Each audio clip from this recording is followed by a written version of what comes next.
Hyvä toisen päivän mä aloitan täältä mä lähden kohta tuolla kulmavaihdetta kattelemaan, mä kerron teille vähän lisää, mutta täällä oli tää pieni ruosteen poikanen täällä takanurkassa tullut puhki, niin tää on ihan helppo homma. Tää vaan pitää tästä tää ruoste hioa pois ensin 80 paperilla ja sitten 400 paperilla ja sitten vedetään paikkapullolla tohon päälle, annetaan pari tuntia kuivua ja sitten lakkaa päälle. Mä näytän teille, että minkälainen on sitten lopputulos.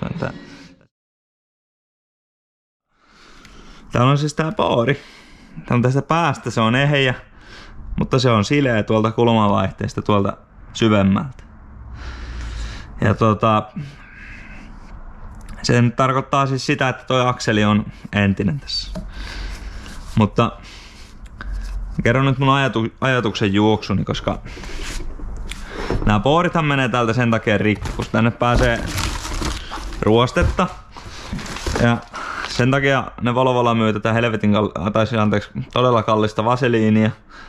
10 maksaa toi pieni tuupi. Ja sen olisi tarkoitus, että se pitäisi täältä poorilta kosteuden pois. Ja sen takia tuolla näkyy tommonen tiiviste tuossa kehällä, tuo vähän syvemmällä. Niin sen tehtävä on, että tänne ei pääse se kosteus. Ja täällä on tämmönen juoru-urakin, että sieltä pääsisi sitten kosteudet pois. Niin se on varmaan myös sen takia, jos alkaa vuotaan toi Stefanin näkee, että öljyt valuu täältä kulmavaihteelta. Mutta niin tänne nyt on joka tapauksessa ruoste päässyt. Ja tässä on semmonen mahdollisuus, että me hitsataan tää pooriholkki tähän kiinni. Tää uusi pooriholkki. Tai toi uusi. Ja se tarkoittaa sitä, että sen jälkeen tää on yhtä puuta tän kulmavaihteen kanssa. Ja jos täältä, no se ei enää ikinä petä se poori täältä, kun se vedetään tuohon koko matkalle saumaan se 3 senttiä. Tai tuon 3 senttiä tuohon halkasijainen tuohon kehälle. Sinne ei semmoista vääntöä ei tuu tuolta Volvon laatikosta, että pyörivä sauma pettäisi täällä, kun tänne eteenpäin tässä pyörii, niin se ihan varmasti se hitsasauma pitää. Se aiheuttaa sen, että mä en enää ikinä pysty vaihtamaan tuota Stefaa tuolta. Vaihdan sen nyt vielä ennen kuin me hitsataan se. Antan tuonne uuden Stefa. Ja kun me hitsataan tää, niin tarvii sille tosi pienessä pätkissä hitsata, ettei toi pääse lämpiään toi akseli. Ja niin, ettei se pääse vaurioittaa tuota Stefaa tuolla ja pitää jäähdyttää aina välissä. Mutta jos tää on kestänyt 300 000 nyt tää vanha pooriholkki, niin tää todennäköisesti kestää tältä sisäpäästä ainakin sen 300 000. Ja itse asiassa kun tää kehä on täältä vielä isompi, niin siellä on pienempi rasitus tänne poorille, niin se varmasti kestää tämä holkki niin kauan kun tää kulmavaihde tulee kestää. Se kulmavaihde pitää sitten joka tapauksessa uusia varmaan joskus 300 000 päästä, jos toi auto 600 000 ikinä näkee. Mutta me tehdään silleen, että me hitsataan se tähän näin ja otetaan se riski, että toi Stefa, kun mä vaihdan sen, niin se kestää sitten toisen 300 000 ja toi ei jalat tuolta öljyä vuotelee.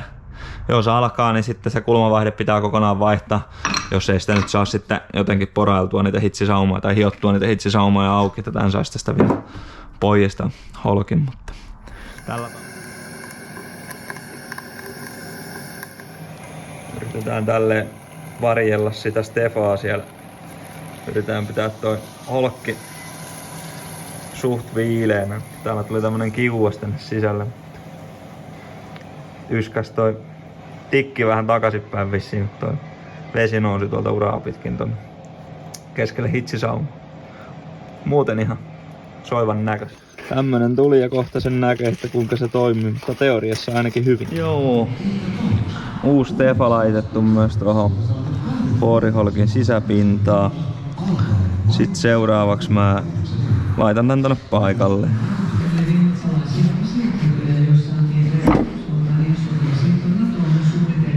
Ja se on varmaan niinku siinä.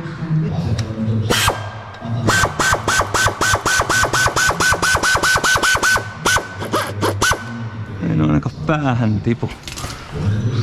Ne oli kaikki muuten oli saman mittaisia nämä pultit, mutta se ylinnäistä, niin sinne tuli toi hiukkassuodattimen kannatinrauta. Laippa tähän pultin väliin, tää on pikkusen lyhyempi. Tää tuli tonne ensimmäisenä. Ja toi ahtain väli tuolta. Että. Joo, kylmävaihde näyttää olevan siellä paikallaan. Ja sitten tänne toiseen päähän laitetaan toi tämä laippa vielä paikalleen. Sitten päästään eteenpäin. Tarvii vähän antaa putsia näille. Viinaa. Tuo on öljyvuotoa jonkun verran tuolta ylhäältä, niin kuin taisin mainitakin tossa aiemmin. Ne on kaikki vähän niin tämmösiä käyneen näköisiä. Ja Venakopan tiiviste vuotaa aika rajusti, mutta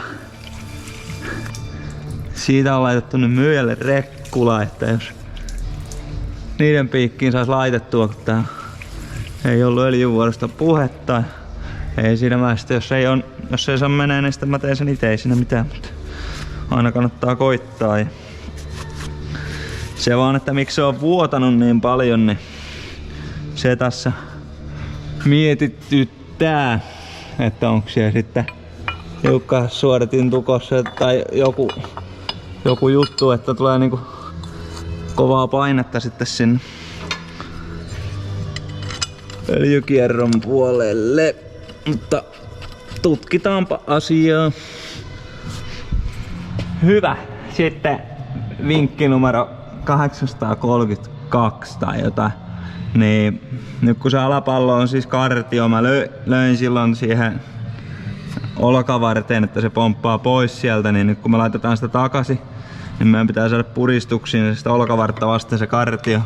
Niin tähän on varmaan monta tapaa, mutta mä oon tykännyt tehdä tälleen, että tämmöisellä pullotunkilla niin pumppaa sinne kevyen paineen ja ei muuta mutteria perään. Aika hyvä tulee. Ja laittakaa sinne jotain luprikanttia, jotain rasvaa tonne kierteelle, ettei se ala kanittaan siellä. Tällä tapaa ainakin onnistuu. Ennen kuin laitetaan laatikkoon öljyä, niin nyt on kardaani kiinni yhdellä pultilla. En ole vielä pyörittänyt kardaanista. Eli jos meidän remontti on niinku teknisesti onnistunut, niin nyt kun me lähdetään täältä pyörittämään, niin tuolla pitäisi tapahtua jotakin tuolla. Eikö siellä on pakkilukko päällä?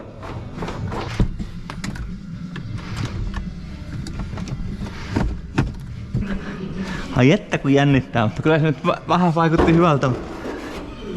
N-Y-T nyt. Huhuu! Come on! Hyvä Mikko! Yes! Hienoa. Ei muuta kuin nippuja ja testaile. Niin. Eli se öljyn lisääminen tonne laatikkoon, niin ilman putsarikotelo pois. Täällä on sitten T5 kannalla, Torx 55 kannalla tämmönen preppu. Se otetaan pois. Sieltä tuli arviolta 0,5 litraa pihalle. Niin mä sen verran sinne lasken öljyä ensin. Laitetaan nyt vähän reilu, kun tulee vähän samalla huuhdeltua sitä vanhaa sieltä. No. Nyt siellä laatikossa on niinku pieni ylitäyttö. Ja seuraavaksi tää auto laitetaan käyntiin. Käytetään kaikki vaihteet läpitte. Ja sitten käytetään se käyntilämpötila. Ja käyntilämpötilan jälkeen niin tuolta pohjasta päästetään sitten ylimääräiset pois. Siellä on semmonen pohjaproppu, jossa on sisäholkki. Se sisäholkki sitten määrittää sen, että oikein öljypinnan, kun se on lämpöisen. Niin mä vedän nää nyt kiinni tästä. Vähän pesen noita öljyjä. Ilmanputsari takaisin paikalle. Auto käyntiin. Ja sille. Hauska kato, kun mä sitä Mondeo laitoin justiin vähän aika sitten, niin tää on kyllä niinku, tää on ihan identtinen tää Volvo sitä Mondeosta. Tää on vaan vähän eri hintaluokan auto ja pikkusen erilainen ajaa, kun alusta on erilainen, mutta siis nämä maadotuspisteet on ihan täysin samassa kohtaa ja akkurakenne sama, moottori ne on tietysti eri, mutta ja yhtä lailla tuolla näyttää olevan vähän hapettomaa, niin mä laitan tonne kontaktispreitä vielä ennen kuin mä vedän tän niin. Totuuden hetki, elikkä mun mielestä on nyt kaikki kiinni, se kertoo sitten se auto, jos ei oo. Laitetaan käyntiin. Ensikäynnistys aina jännittävä. Käynnisty vielä. Sitten käytetään pakilla. Mulla on jarrua vasten tällainen kaikki. Vapaa. D.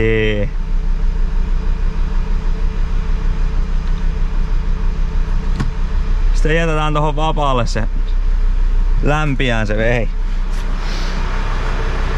No katsotaan sen verran, mä haluan tietää, että mä laitan D:lle ja katsotaan, että pyörikö etu- ja takapyörät.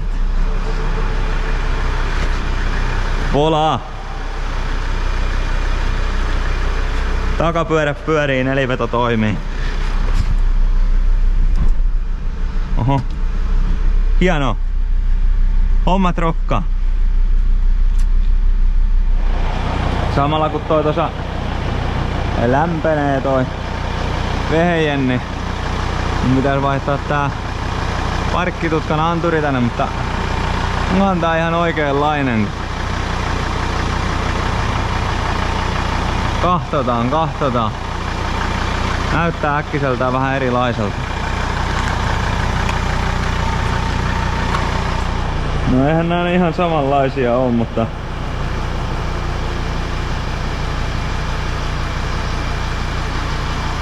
onks tää nyt sitten joku taka-anturi vai mikä tässä? Mikä tää jutun juoni? Mikä tää humpan juoni? Pitääkö tohonko? Ei se oo kyllä oikea osa, voi saamari. Katsotaan nyt sitten tuolla varaosanumerolla vielä. Tää on joku Range Roverin tutka. Mitä se mulle tämmösen myy? Voi saamari. No ei auta muu kun laittaa kiinni tuo vana. Jees, toivottavasti kuuluu kun toi auto käytössä, mutta oho, väärän kokon. Toivottavasti kuuluu kun toi auto käytössä, mutta seuraavaksi otetaan toi keskiroppu tosta auki tosta vaihteistosta ja täältä nyt pitäisi tulla sitten ylimääräiset öljyt pihalle. Okei, meillä on liian vähän öljyä laatikossa, kun sitä ei tullut ylitteen, niin käydään vielä lisää. No, tulee tässä nyt samalla tehtyä sitten laatikon huuhtelu. Joo. Eikä oo muuten ihan kauhean kirkasta öljyä, että nää vois kyllä tänne muutenkin vaihtaa. Tuolla oli kuitti, että 40 tonnia sitten vaihdettu, mutta tuntuu kyllä ihmeelliseltä. Se on äsken ollut kyllä aika lähellä, mä laitoin nyt litran sinne lisään, niin se on ollut aika lähellä sitä oikeata tasoa. Sitten kun tää alkaa tiputtaa silleen tipoittain, niin sitten sen jälkeen laitetaan roppu kiinni. Hyvä.